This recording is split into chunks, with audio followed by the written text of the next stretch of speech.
مدینہ میں لوگ بڑے شوق سے آپ کی آمد کا انتظار کر رہے تھے۔ یہ لوگ صبح سویرے گھروں سے نکل کر انتظار میں کھڑے ہو جاتے۔ جب گرمی کی شدت بے حال کر دیتی تو واپس چلے جاتے۔ یہ موسم گرما کی شدت کے دن تھے جب رسول اللہ صلی اللہ علیہ وسلم حضرت ابوبکر صدیق کے ہمراہ قباء میں تشریف لائے تو لوگ انتظار کے بعد اپنے اپنے گھروں کو واپس جا چکے تھے۔ اس وقت صرف ایک یہودی وہاں موجود تھا جس نے آپ کو دیکھا اور وہ جانتا تھا کہ رسول اللہ صلی اللہ علیہ وسلم تشریف لانے والے ہیں۔ اس نے آواز بلند کی جس پر انصار اپنے گھروں سے نکل آئے۔ لوگوں کا ہجوم اکٹھا ہو گیا، سب آپ کی زیارت کرنا چاہتے تھے۔ رسول اللہ صلی اللہ علیہ وسلم حضرت ابوبکر صدیق کے ہمراہ ایک درخت کے نیچے تشریف فرما تھے۔ لوگوں کی تعداد بڑھنے لگی کیونکہ ان لوگوں نے اس سے پہلے آپ کی زیارت نہیں کی تھی۔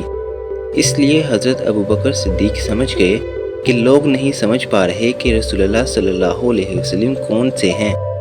حضرت ابوبکر صدیق نے اس خیال سے کہ لوگ سمجھنے میں غلطی نہ کریں ایک دو قدم پیچھے ہٹ گئے، اور یوں لوگوں نے رسول اللہ صلی اللہ علیہ وسلم کو خوب اچھی طرح سے پہچان لیا۔ ادھر حضرت علی بھی مکہ میں لوگوں کی امانتیں ادا کر کے قباء میں آ ملے۔ استقبال کرنے والوں میں یہودی بھی شامل تھے۔ یہاں رسول اللہ صلی اللہ علیہ وسلم نے اولاً قبیلہ عمرو بن عوف کی میزبانی قبول فرمائی، اور جس جگہ آپ تشریف فرما ہوئے اس کا نام بھی محلہ عمرو بن عوف تھا۔ یہاں 14 یوم قیام فرمایا، اور اپنے قیام کے دوران آپ نے اسی جگہ ایک مسجد تعمیر کروائی جس کا نام مسجد قباء ہے۔ یہ اعلان نبوت کے بعد مسلمانوں کی پہلی مسجد تھی۔ اسی دن سے اسلامی کیلنڈر کا آغاز ہوا۔ اس مسجد کی تعمیر میں تمام مسلمانوں نے حصہ لیا۔ مسجد کی تعمیر ہو جانے کے بعد رسول اللہ صلی اللہ علیہ وسلم نے مدینہ کی طرف اپنا سفر جاری کیا، جسے ہم اپنی اگلی ویڈیو میں بیان کریں گے۔